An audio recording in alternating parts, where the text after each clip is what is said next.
Voilà. Biloko na biso ebeli. Soto ke kobomana na papa. Sauce na nga ya mwana eza goût. Bon appétit.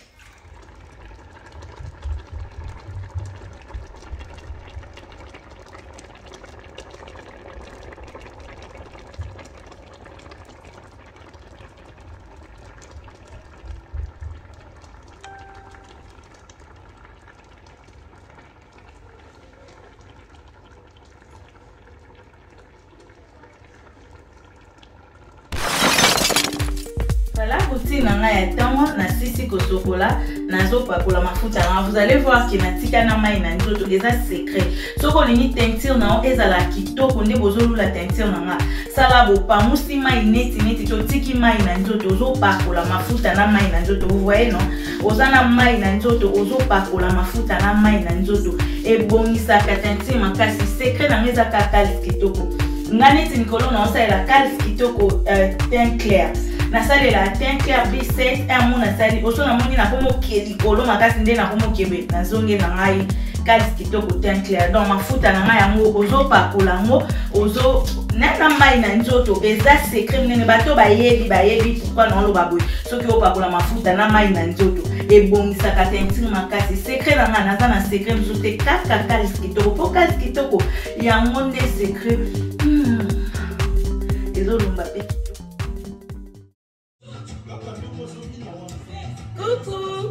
Coucou les mamans, coucou, j'espère que vous allez bien. En tout cas de notre côté, ça va très bien. Hello, on a profité février. Na me kaolamba recette moko recette on va te belé ba tourner nga babi jour au salaka concours ya oliana papa wana ezaki recette ni ezaki recette on a lamba ki eza très kitoko recette bo mekango malgré na olamba on est ba polo na obeate mais sauf que attends qu'une femme tu peux aussi créer. OK.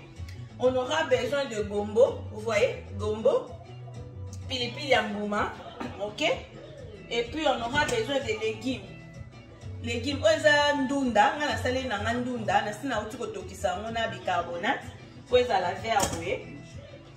On aura besoin de mbisi ya kokauka, vous voyez? Mbisi na kokauka na lève c'est na mai, on en a tout à l'heure, on a tout na mai à moto. Donc on aura besoin de taba, vous voyez, taba on a 5, on a tokisa, on a mon bouquet, on a tout parce qu'on a chocolat. Taba, on peut make sure que les alapé ya poso. D'accord? En plus, tous na posa ya ndembi, tomate mbouma, na litungulu, na kata ki pour nous voir la moulaïté. Alors, nous allons précéder, on a chocolat taba, na kana to yo kanzem, non chocolat taba.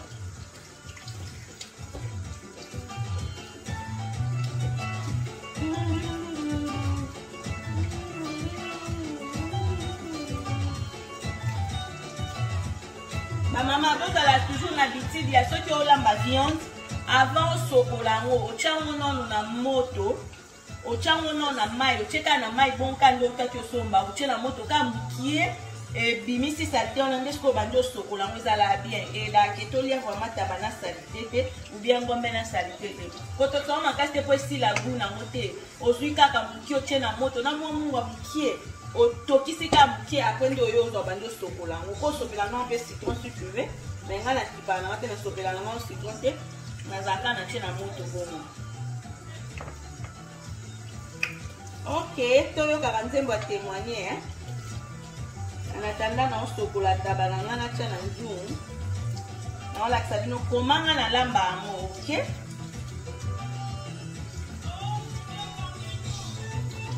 il est parmi nous, Dieu merveilleux. Attends, nos monités tato là. Vous savez, en même temps que solo là, en même temps que nous fait la vie dans la solo. Il y a des choses où est compliqué. Si on a un mariage, aime subir au cas qui. Tu vas remarquer que Mutumo Bimba a l'embarqué. Vie n'a pas de téléphone, vie n'a pas de réseaux sociaux. Oui! Togo ite toza na monde mo évoluer zala na réseaux sociaux mais un moment qu'il faut prendre soin de ta maison ngana na réseaux sociaux en plus naza figure publique naza vedette pour ne pas dire star naza vedette mais À un moment, on a mis mon appel dans les réseaux sociaux. Pourquoi? Pour mettre un peu de l'ordre chez moi. Pour mettre un peu de l'ordre dans ma famille. C'est un peu ça. À deux fois, il faut faire la part des choses. Nous ne sommes pas là pour seulement des futilités dans les réseaux sociaux. Non, à des fois, tu t'es remis toi-même, tu t'es dit, ah, qu'est-ce qu'il faut faire? Comment je peux avoir de l'argent? Comment je peux faire pour ma maison? Comment je peux faire pour mes enfants? Maman, tu vas voir dans des écoles, on tue les enfants. Comment tu peux prier pour tes enfants? Comment tu peux éduquer tes enfants? Leur montrer le chemin et la vie. Le chemin et la vie, c'est qui? C'est Jésus-Christ. Alors, le maman, c'est très très important de parler avec nos enfants. Quand tu as des enfants, même Bazan en bananique, essaye. Parle avec tes enfants, c'est très très important. Ok? Alors, là, je suis en train de rincer la viande ici. Ok? Parce que c'était déjà fait, mais là, je suis encore de rincer ça. Voilà. J'ai fini avec ça. Je finis ça, c'est le goat meat. Voilà, ce qu'on appelle taba en lingala, la viande des chèvres. D'accord? Après avoir fait ça, après avoir lavé la viande, ce que je vais faire, je vais mettre tout ce que j'avais fait ici comme épices. Ok? Il y a la tomate, les oignons et puis les ciboulettes. D'accord? Je mets ça ici. Je prends un peu d'eau seulement pour rincer ma casserole. Je mets ici. Alors, après ça, je vais prendre du sel. Attendez-moi un moment.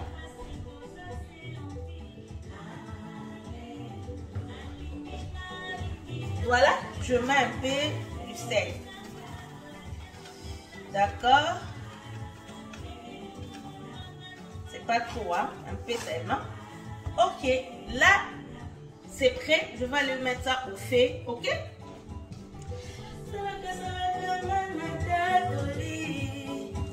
La maladie na bitumba peselonga. Mana yoki sonite ngana tatoli. Là, je mets ça au feu. Maintenant, je vais couper les gombos. Là, je suis en train de couper les gombos, ok?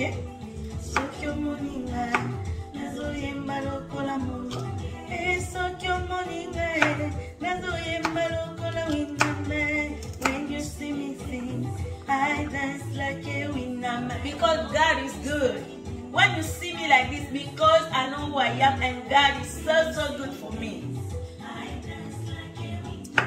Oh, when you see me dance, I dance like a winner. When you see me sing, I sing like a winner. Ok, Rosa a besoin de quelque chose? Non. Et où me la dola? Non, la batte. On est où la tête? D'aller la recette. Allez la recette, il y a quoi, il y a foufou. Azolia tia kangamina pe mapo na recette. Et puis, na manière na ngamoko na koma olamba ngo bien. Ya. Du coup, na koma olamba ngo bien. Et puis, voilà. Na l'équipe tuna bakolo na ngo. Donc, dima yo moko, be you by the way. Na koma olamba ngo koleka bango moko. Donc, na koma olamba ngo na façon na nga. Là, on continue à faire dans mon aïe. Benji. Yo Olia. Olia dans mon don. Hein? Kenaya. Kenny, yo Olia dans mon don. Yes, mama.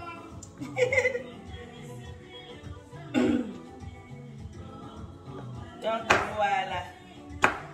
Vous savez bien, dongo ça va déjà bien pour le papa. C'est très bon pour le papa. Même quand il y a mon best boy, quand tu es en train de préparer, c'est très très bon. Bino boye bitota masolo dongo ezaka. Et très très bien pour na papa, ok? Ça là papa moi dongo un mot là mais on peut carbonate bicarbonate, mais un mot peut au katika dongo beneti salade au cheli allié eza bon eza pona bolana we kenga la sabino makambu for how good eza bien pona bolam na yo. Donc eza très bien okateli ni salade ocheli wana opesi allié eza pe très bien. Alors non la sabino pe biloko mosusu oyo na kosala mpona bapapa, ok? Là, nous continuons pour 4 ans. Il y a beaucoup de gens qui vont dire hey, maman Trésor, todo se peut la naten yo, todo se peut la naten oui. Non, pas sabino secret puis pour la sabino, qu'est-ce que je mélange là ni na sala kapona doite oyo. Nanga mo pe non se peut la maman kasi. Nanga mo pe la se peut na ten na kasi voilà. Donc ça sera vraiment difficile au gagner tête non après au maintenir en haut quoi, c'est très difficile biso so toye bien mais non pe sabino secret ya ceux qui au gagner terre oyo lingaki ozana mo pour continuer kozana terre on tika la bon, OK? Na koye sabino en haut. Donc voilà. C'est un peu ça. On continue au kata de nous. On continue au kata dans moi on continue au kata de nous.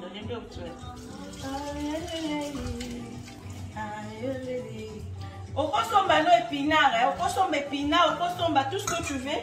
Mais moi la préférée na ngabi teku, OK? Moi la préférée teku, c'est ça. Moi on a tout ça na mo bicarbonate ici à la verbe. Donc on a préférée teku. Na ebi sur maman so salé papa so papa tinga miote. Au calme. Et ça tellement kitoko ok. Yango na ngosala mo.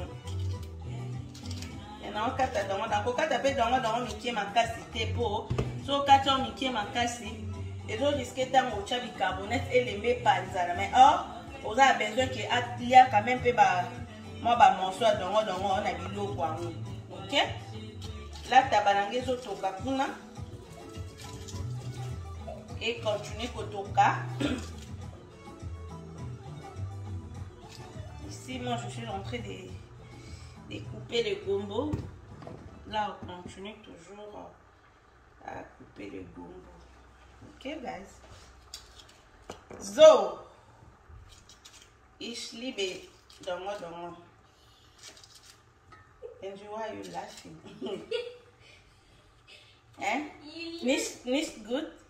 It's as good as you live dongo.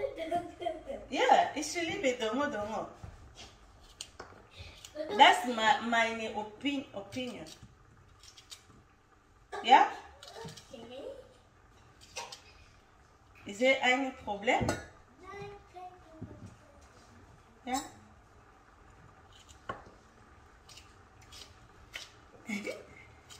Petit nanga seka ngai. Pendant tout ce temps, to salia wana Jeremani.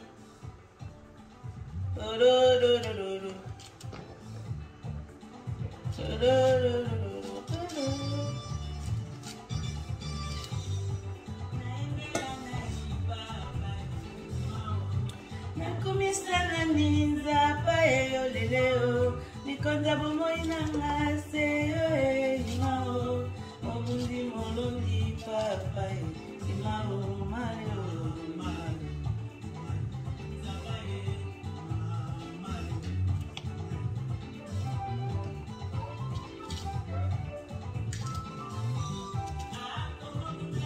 recette. Je te jure, hein,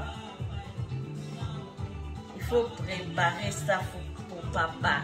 C'est très bon. Tu peux mettre tout ce que tu veux parce que je n'ai pas de shrimp. À des fois, je mets aussi des shrimp. Et je mets aussi des champignons. Oh, Jesus! Jesus!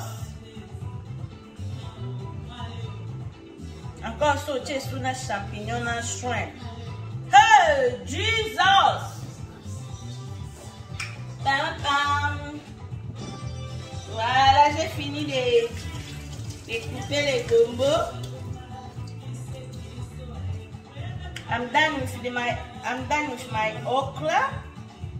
Now I'm waiting for my goat meat to be ready to mix my stuff. So when the meat goat is ready, I'm gonna put my vegetables here, my ndunda, and I'll put my mbisa kukauka. Let me wash it.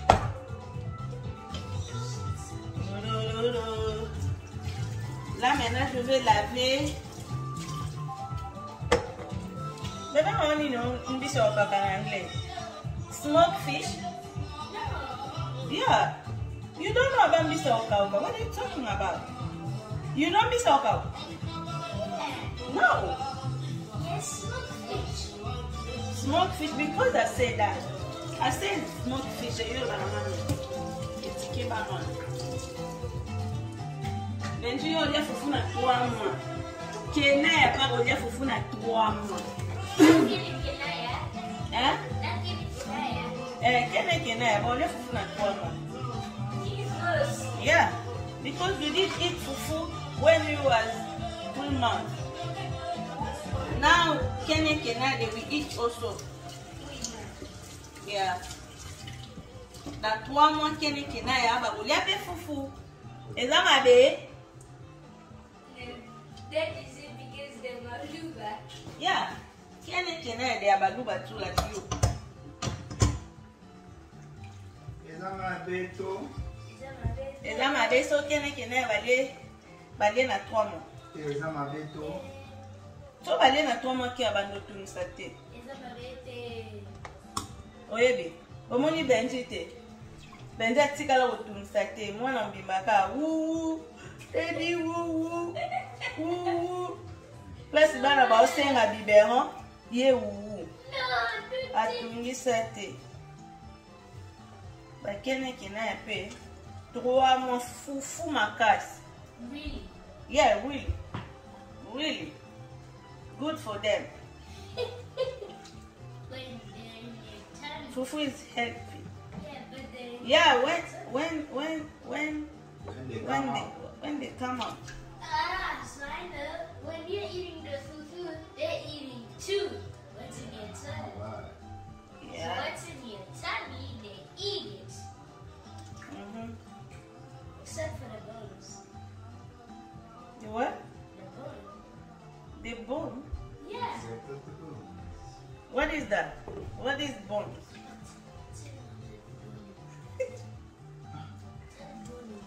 What is going Benji. Mama sarala na na tu le logo mwa beza nini aisa papa yebisa mama na lingala. Bone. What is a bone? Like the one from the fish. Yes, tell me, what is a bone? Yeah, I don't know what's... Mkua. Ah, are you talking about mkua, right? Yeah. Is mkua Benji? Except for the mkua. No, I wanna give you your little No, I sister, don't want your them to little be brother. dead. I don't want them to be dead. They won't die. They won't die, Benji. So why are you not eating it? No, I will not. You are not eating mkua because you want. So if you don't eat it, because mkua, it's dangerous. Very dangerous. Oh, big yaya. You are good, yaya Benji. Because Very you dangerous. don't have the teeth for eating mkua. Even you too, for you, mkua is very dangerous. Bad. Yeah. Stay away from mkua, babies and kids.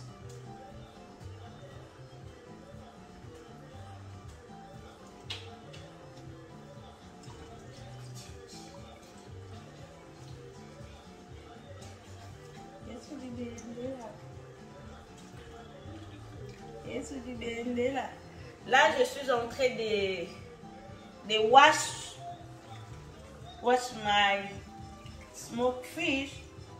But de l'autre côté, the goat meat is talking. It's talking. Yeah, it's In talking. which language are they speaking? Are you kidding me? English.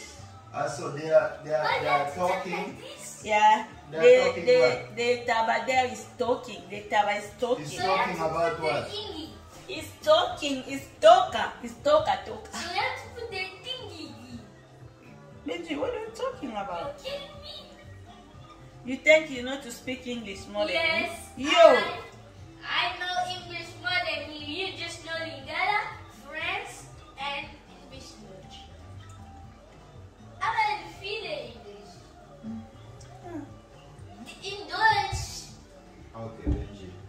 Okay, let me check my Ntaba.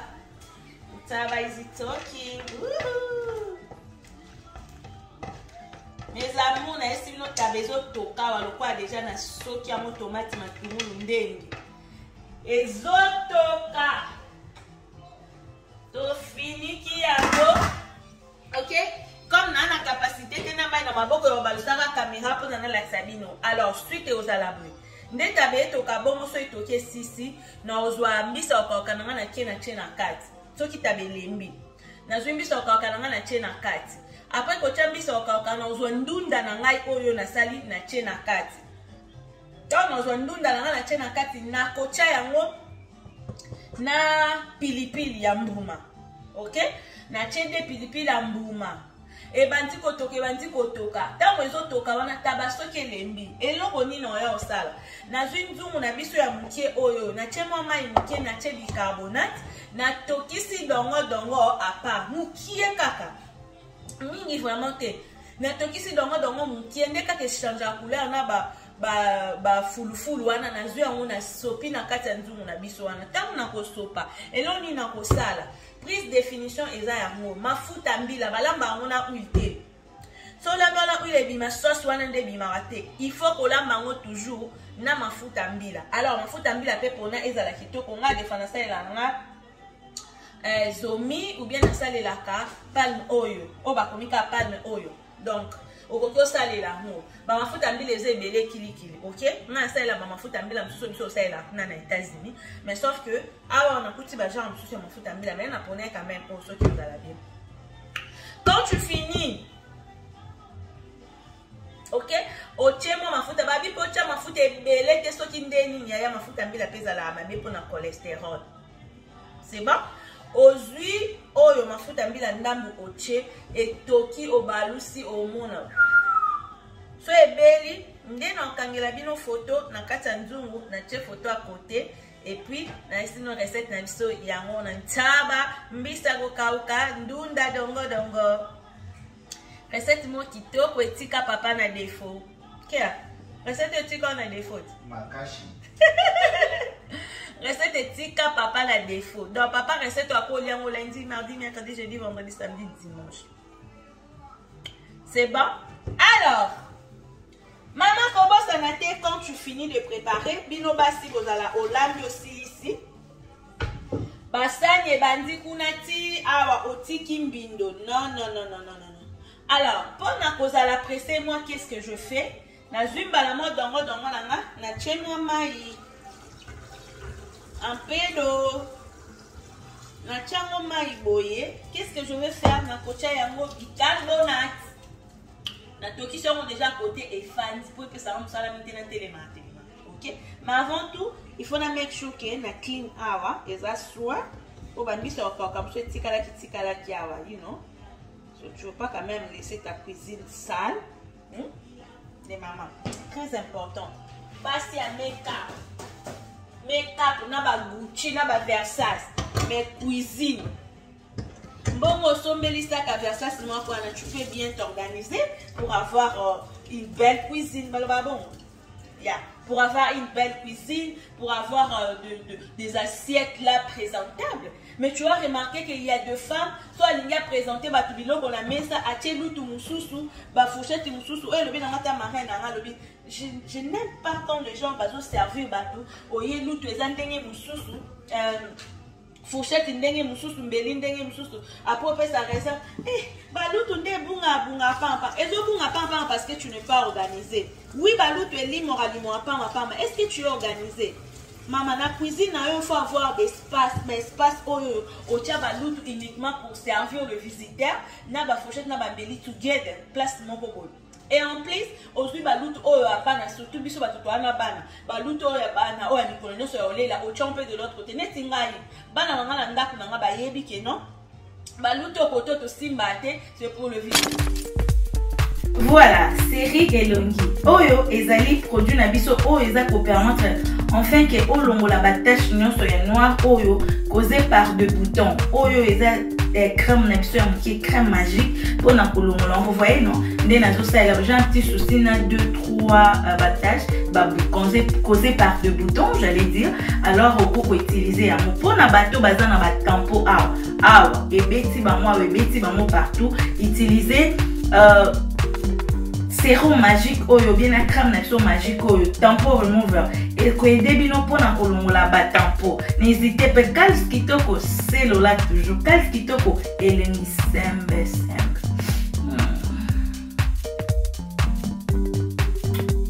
I love it.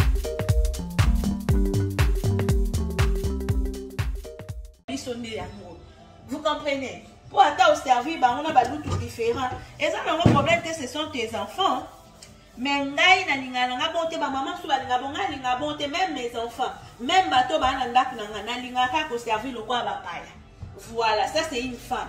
Ko za la teka ba paya so ba ye obomi nzoto. Papa ya ba ye obomi nzoto. Ya. Ole mbate. Oye biso za na ngwa bitide na ote. Première partie. Papa ya ba ye obomi nzoto. Deuxième photo, au monde normal, alors, il faut que vous ayez bonnes habitudes, toujours propre dans la cuisine, la cuisine nous a toujours propre. Quand on a des mobile, on a des gens qui ont des qui à côté de la cuisine, mobile, on a des gens qui ont côté de la cuisine.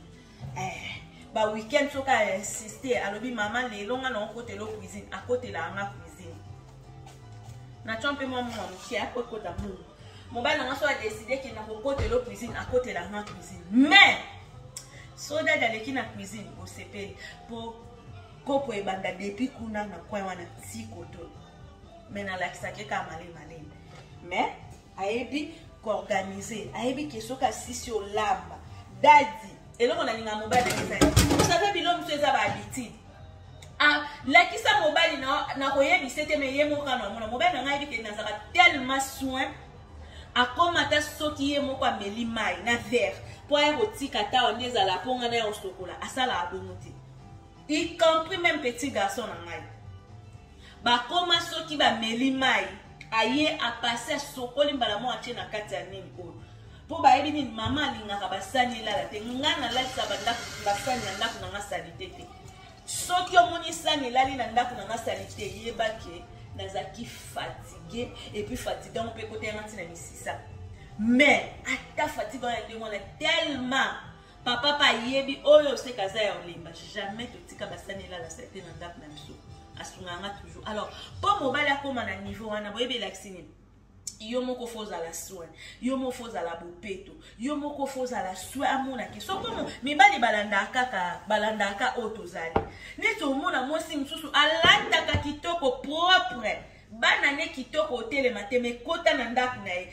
pesa bando matana minute azo kita basali mulongo bana ba peut très à l'aise on dit bato bafanda na bango ba colocataire nga déjà mobana nga banga PC nga mobile na nga banga apesi siko yebisa ngai soki amoni pesa obelela yo mama siko yebisa ngai so ozwi mobile eti ajara bongo osuka wapi yango mona mobile akene aozonga ndako ka era olala aozonga ndako era olala po yebike so nazongi era na ndako na bapesi na bana na ye mama ndenge moko donc c'est bien afana nga be era olala na keka dokutani wana siko yebisa nga bozana harmonie ndenge nini bozana harmonie ndeni ba mama to soigner mwana mwasi eza bopeto mwasi eza propriété mwasi soza na bopeto te yebisa ngo ozala ndeni ozo comprendre bopeto ka ya nzoto na ote bopeto pe na cuisine bopeto za kate so tie makeup neti ngabwe ngaso manga na tie makeup set na obima na oke fête ou bien lo mobwe na ndimika na tie makeup ngala fille ya Briana poudre ngaza fille ya Briana poudre et sili poudre pe ya pembe so na tie makeup ya omona ke ebongisa nga pe esali nga bien mais bino ozwela ta makeup 2 heures 3 heures ba kota na chambre na yo hey Jesus, c'est quoi ça cette histoire? Kolamba kuto yebite, pardon bad. Même que va te mener ba olamba te semblable. bato ebele bayebi olamba te bato ebele bayebi olamba te omona ke azomona ke aza mwasi mais bato ebele bayebi olamba te. Maman, c'est très important. Apprenons aussi à nos enfants. Le logo omona ba mabale ebele basi msusu ya ke libala kwa yebi ke na bali na nga pona sexe. Non, libala ya pona sexe te. Libala eza ensemble ya biloko. Quand tu ne sais pas préparer, tu ne sais pas prendre soin de ton homme, tu ne sais pas prendre soin de ta maison, tu ne sais pas prendre soin de tes enfants, qu'est-ce que tu penses? Qu'est-ce que tu attends? Qu'est-ce que tu attends de ton homme? Yaya, ok, n'est pas bamujinga. Bamujinga ne bazanga ba makasi na propriété. Bamujinga ba makasi na bopeto. Tama ozwa mujinga yaya, okomo lelo komi milelo botika li ba roommate. Botika li ba colocataire po mujinga ndazana ayo sokola boxer à papa ayo sokola sengla papa. Mais soki olakisi pe mobali na. Nga moko ça fait au moins ça fait un mois na sokoli boxer à papa te sengla papa pété. Poani papa koti na douche ye motango sokola sa longoli boxer na sa nikaki. C'est comme ça, il faut apprendre bango. Quand on a tapé mon balai, on a la box titi belé, attendu celui à moi, on a quoi bilanga boité. La qui sa papa, on a la qui saka. On a la qui sa papa. Mon ban n'a la ta singlé 3 fois. Nandeni. Alors là ta singlé 3 fois nandeni. Azala na ba singlé belé, on a coûté comme on s'allait na confusion. Il faut la sombela comme mobile ba boxer sombela ba single bana non ba caleçon ba single très important ba blo amitié cuisine na yo surtout maman biso fierté na biso za la cuisine yonga ninga toujours cuisine na la propre ata awa na Allemagne na cuisine ya mukie mais toujours propre na cuisine na munene penzate mais toujours propre. N'était-ce ni dans la cuisine à munene parce qu'il y a une munene mais toujours propre. Batu ba ta nda kuna ba yebi ngani nganda kuna ngeza salité et puis bana na ngape ba yebi ki awa to sakana te awa to simba te ba sakana place to baza lawo ya osakane. La ki sabal yo ba mama bana te o kota nda ko mtu we mir ba dessiner na ba couleur ni o bana non bana na biso nde bazana o tozo apprendre bango yango ba yekolaka. Si tu apprends à yebo soto, à aussi le soto. Netingai, mon petit garçon, chambre nae ondi maté. Grande fille na chambre nae ondi maté. Vous comprenez? Il faut oser la bongo. Garçon na ya 15 ans, chambre nae ondi maté. Yé moko, mais un mon avoir kaka moi coudé. C'est ça. Moi c'est ça beau pète, OK? Mokano nanzambe. Ba, bicarbonate na dongo.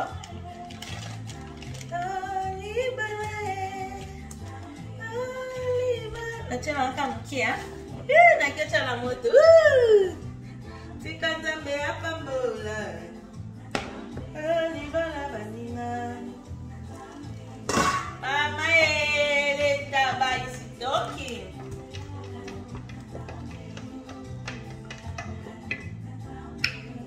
Bon, je sais pas.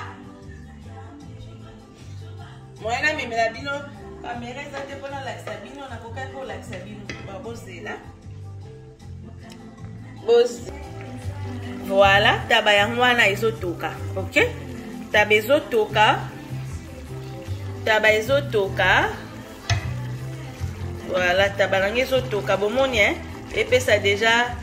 Appétit et zotoka là na ochocha sko dongo awa na moto, ok, na ochocha dongo na moto so qui est toki nde na otaka samino tout à l'heure na juisi ko mbisa okauka na ngai na ocha yango na taba mais entre ta tabalanga il faut etoka elemba parce que eza pe na poso bomoni te o poso bolimbisa eza pe na poso na poso ya téléphone mingi donc eza na poso. Alors, tabezo toka, dongo ezo toka. Soki ebeli na mixé blo nyonso, na rosale la bino vidéo yasuka. Que Dieu vous bénisse. Je vous aime beaucoup. Prenez soin de vos maris, de vos enfants, de vos maisons. I love you guys. Voilà, bouti nanga ya tango na sisi kosokola nazo pakola mafuta nanga. Vous allez voir que natika na mai na nzoto eza secret. Soko lini teinture na ezala kitoko nde bozolu la teinture nanga. Sala bo pamusi mai neti to tiki mai na nzoto ozo pakola mafuta na mai na nzoto. Vous voyez non? Ozana mai na nzoto ozo pakola mafuta na mai na nzoto. Ebongisa ka teinture makasi secret na ngeza ka kalis kitoko. Nganeti nikolo na osa la kalis kitoko teint clair.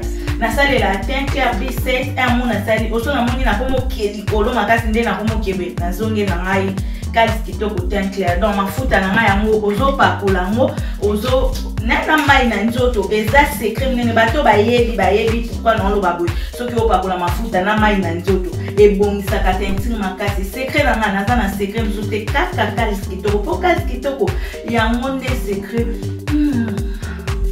ezolumba pe.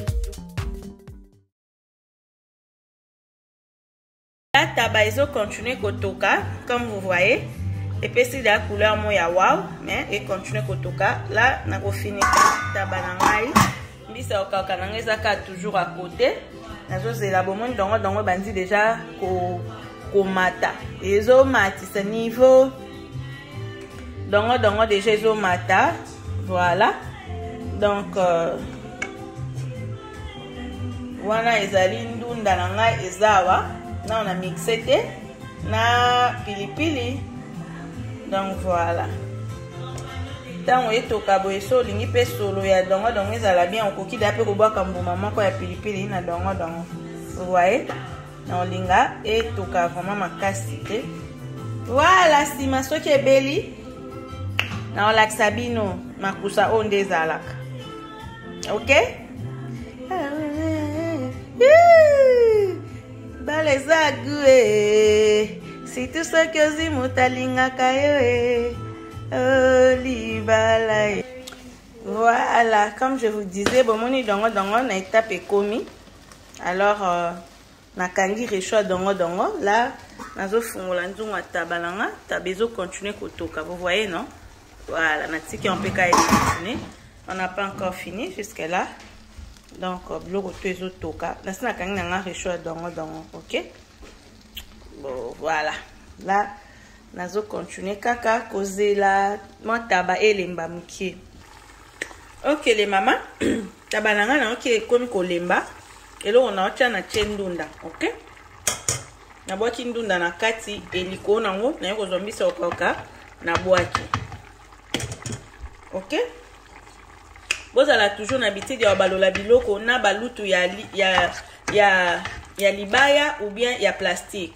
Lutu ya libende na nzunga libende te ce n'est pas bien. Voilà. Là na sangisi ndunda mbisa ukauka na taba. OK? Na dembu ma pilipili wana de na chaki. Mais dongo ezana na côté yango. OK? Dongo ezana na côté yango yo pomon dongo na osko na tike to kalisusu ndam parce que dongo déjà eza na tendance ya ko lemba. OK, so voilà bon on a déjà couleur ezo pesa. Maintenant on doit na kozwa moi mai nkie na bakisi. OK, na chemo mai ndambo po ndunda wana pe elemba. Vous comprenez hein? Donc là na ko balusa mo susu matisi mo réchaud. Donc voilà c'est un peu ça. On est déjà aspect pesa. Donc voilà c'est ça. Et en plus nazo zo esusu momunga mukie nazo chapo na okita bananga pe momunga tepo ndunda pe ekota mungwa. OK, là na otika mo lisusu etoka avant na kocha dongo na biso na mafuta. Donc nazo tika mo pendant 3 minutes kaka po ndunda ekota mo saveur ya soupe ya tabawana. C'est bon? OK. Voilà les mamans na autre 5 dongo on ezala kiawa na che dongo na kata recette en boboni. Vous voyez ce que ça donne là nazo balusa sko ezandunda dongo mbisi ya kauka et puis taba, ok? Likolo na onde na efsa bino prise définition ezalaka mafuta mbila. Mafuta mbila na tchena nga pe mingi pe ate, voilà. Sikoyo tozotika etoka ndenge etie comme na mwa soupe ebele boye na bakisa kaka mwa munga mokie po dada ninga biloko mwa mungu nakowa eleka te me mwa mungu kaka munga na mwa ok voilà c'est bon ezotoka boye après soki ebeli na olakisa bino ndenge ce que ça donne mais voilà déjà ndezotoka eza recette mais ezaka très très kitoko. Donc pipi nanga na bomi on te na tiki on kabe parce que peut-être les enfants et oh non tcha na sani ndé na boma po papa le temps non tcha na fufu na mesa na kozanga te olakisa bino. Donc recette ya mwana bomo na déjà ezotoka. Donc voilà, c'est un peu ça. Na tchango na mwa moto mukie etoka malembe po taba elemba kitoko. OK? Bisous. Donc voilà, ekotoko. Lopimbo et lopimbo. Voilà.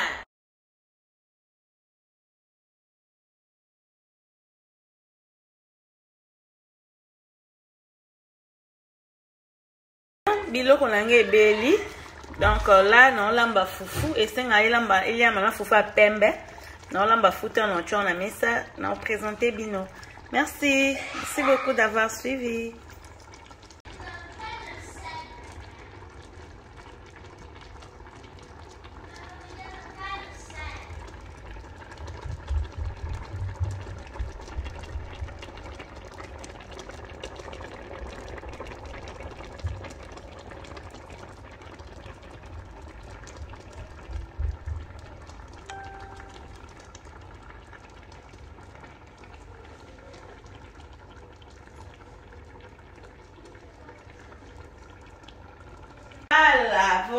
Voilà, biloko na biso ebeli. Soto ke ko bomana na papa. Sauce na nga ya ngwana eza goût. Bon appétit. Enjoy it. À votre good appétit. Good appétit. Bon appétit. Enjoy your meal, guys. I'm enjoying myself.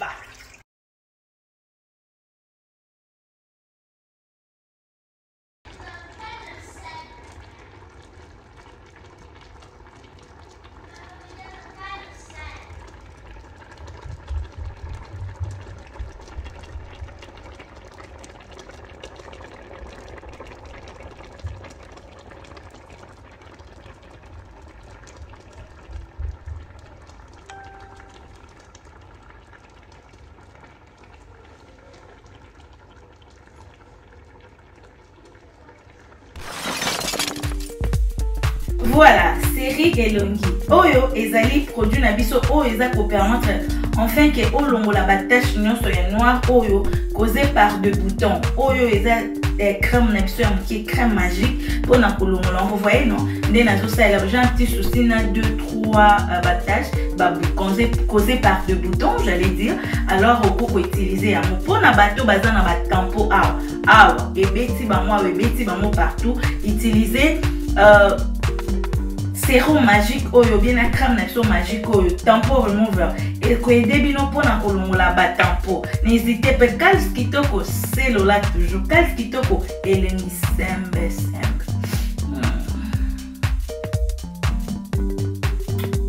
I love it.